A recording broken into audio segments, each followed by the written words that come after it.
I've been asked after the natural Tinders video, I've been asked by a couple of people what these Tinders might look like in the wilds, like when you come across them. So what I'm going to do is try and find some of these Tinders in one of my local woods, and let's see if I can show you. Okay, over here looks like a good place to start. Plenty of wildlife about. This is actually a deer reserve, or a deer park, so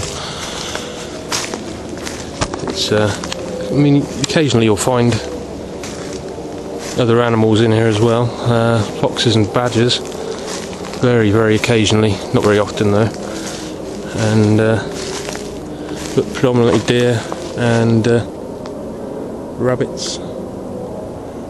I've yet to see any squirrels in here though, which is strange. Perhaps the foxes are keeping them down, or they're just very good at hiding. Now this is one of the ones we are looking for, and this is a dead birch tree, and these things on it are the birch bracket. These are birch bracket fungus. These ones here, as you see, that's quite a large one. Small ones. It's got a lot on here. This one's falling off anyway. That one looks a bit too dead, to be honest. May still work though. I'll cut it open, have a look. Just set the camera down.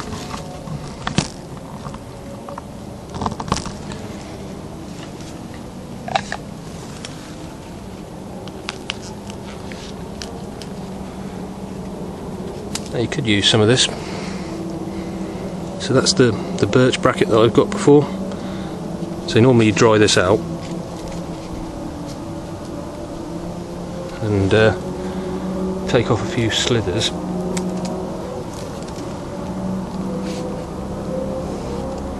It's basically like foam on the inside of it, very spongy foam. Let's see if we can get a bit more. And that is the stuff on the inside that you saw on the other video, the white foamy stuff. Now, this is sopping wet at the moment, but you can rough that up when it's dry. It's just breaking apart at the moment, but when it's dried out it goes stiffer, more rubbery than a foam, and that's what birch bracket is. The razor strop fungus, that would be a nice one. You could cut a nice slice out of that one and use that as a strop or as tinder. Let's go and see what else we can find.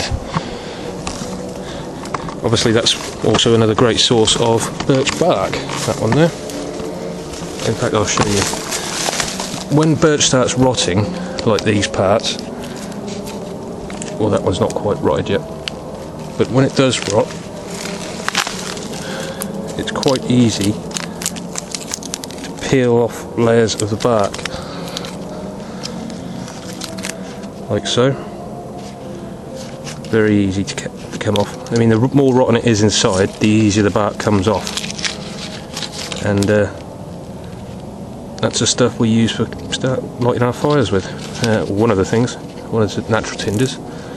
Rough up the surface of that so it's sort of fluffy, and it takes a spark, and the oils inside the bark burn rather well. So I'll keep that with me. And there's quite a lot of birch, dead birch in this wood actually. Now let's go and see what else we can find.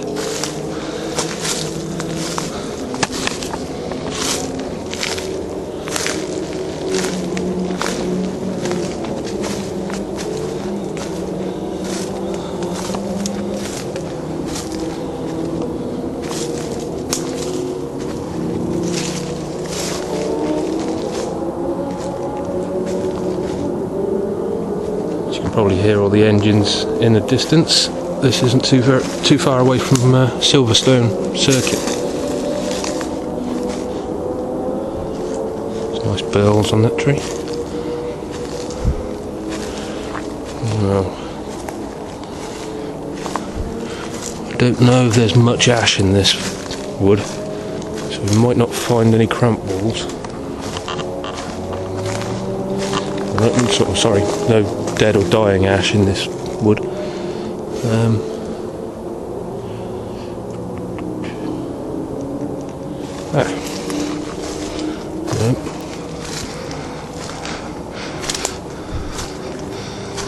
This here is honeysuckle, and it sheds its bark in the same way that clematis does. And these strips of bark, I mean, it's a natural process, they shed their bark regularly. It's their way of regrowing and regenerating and cleaning themselves up and protecting themselves against disease and anything else like that, insect damage. Clematis is a bit easier to gather the bark off of than this, because it does the same thing, it sheds its bark, but it doesn't intertwine around itself like this, so you can pull a strip off in one go rather than having to unwind little tiny lengths of it. Just makes it more efficient.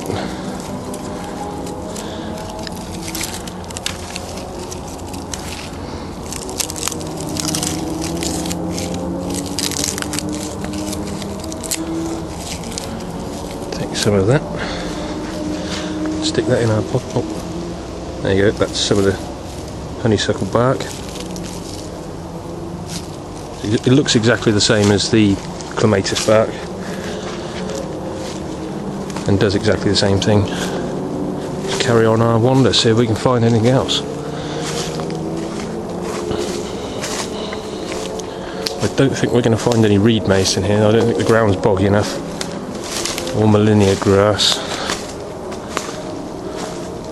So that's mostly found in boggy areas. More honeysuckle there. Let's see. See if I can get a better shot. That's it shedding its bark.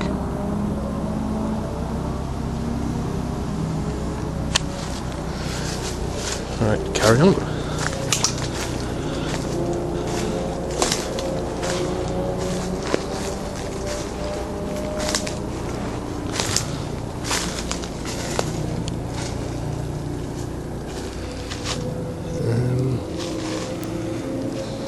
This could be a likely candidate.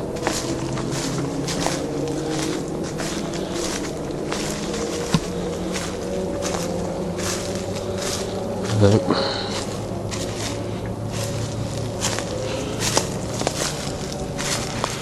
Well and truly dead, that one.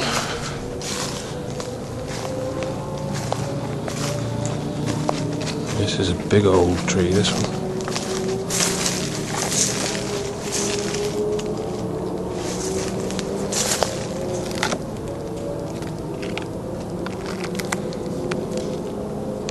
Quite dry on the inside.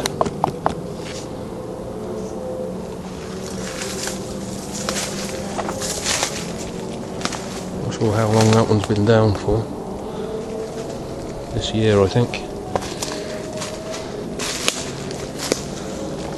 It's taken a bit to rip that out of the ground as well.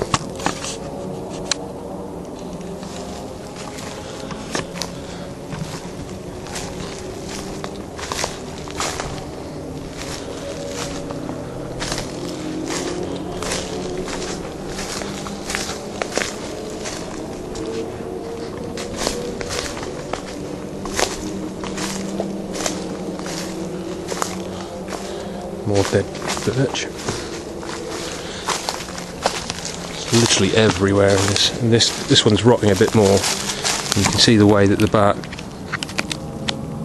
just comes away from it. And this large flap there. Good stuff. Another one. Looks like another one over there as well.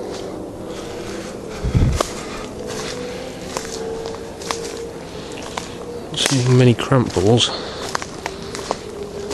Plenty of deadfall laying around. A whole stack of birch here.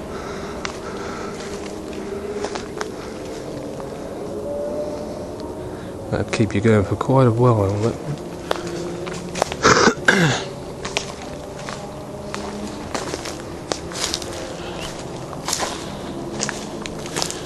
another prime example. Big sheets of it coming off there. It's not hard to see why they call it the paperbark tree.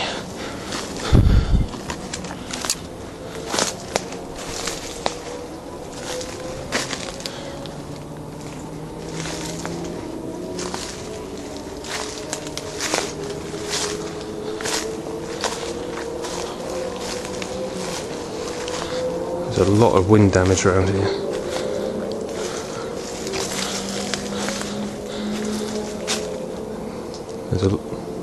Seems to be just affecting the, well, mostly affecting the birch. So unless it's been an outbreak of disease.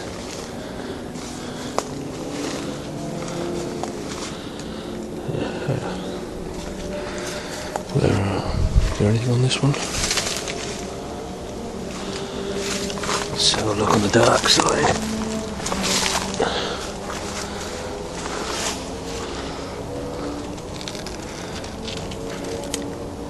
Plenty of firewood if you need it. Another dead birch up there.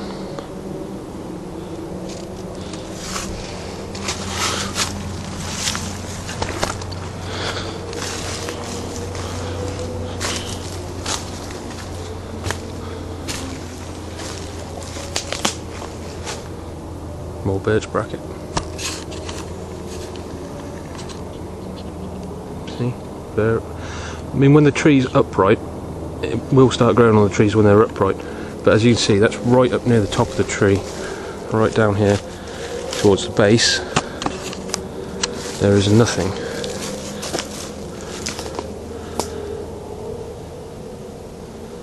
Nothing until you get right up there. So when it's up in, as I say, when the tree's upright and growing, or well, it's probably stopped growing by that time when it started to get infected, but when it's still upright, it's the birch bracket is very high up in the air, so you'd need a knife on a pruning pole or something like that to remove it.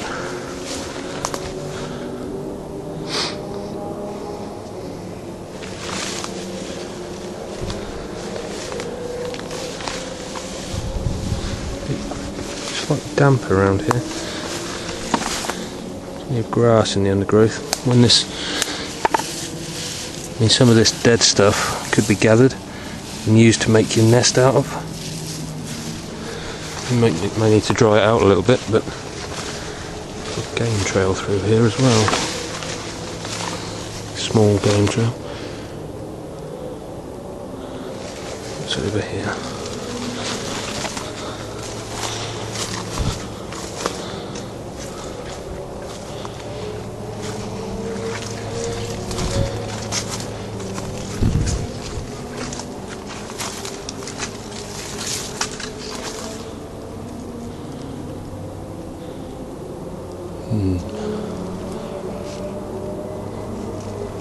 Now I do know of a wood where there will be some cramped balls that I can show you.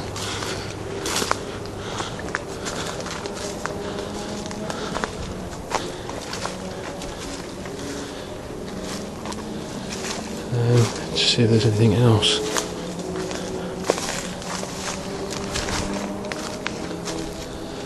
I believe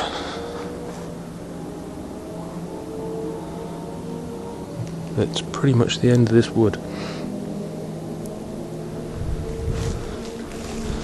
A few trees marked for felling.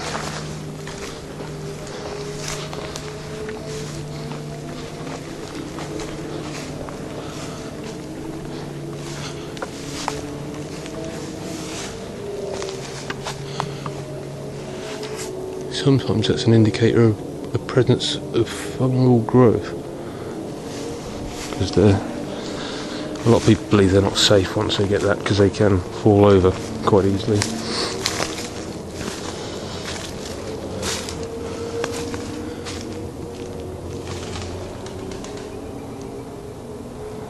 But I'm not seeing any.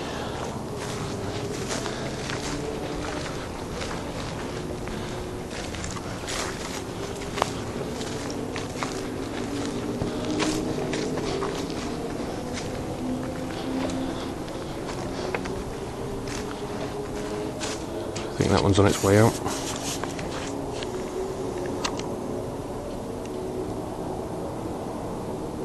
Bark's peeling away, and that's about 10 feet off the ground, so it's not animal erosion.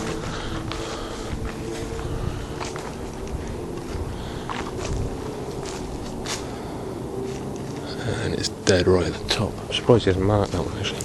Ooh. High chair.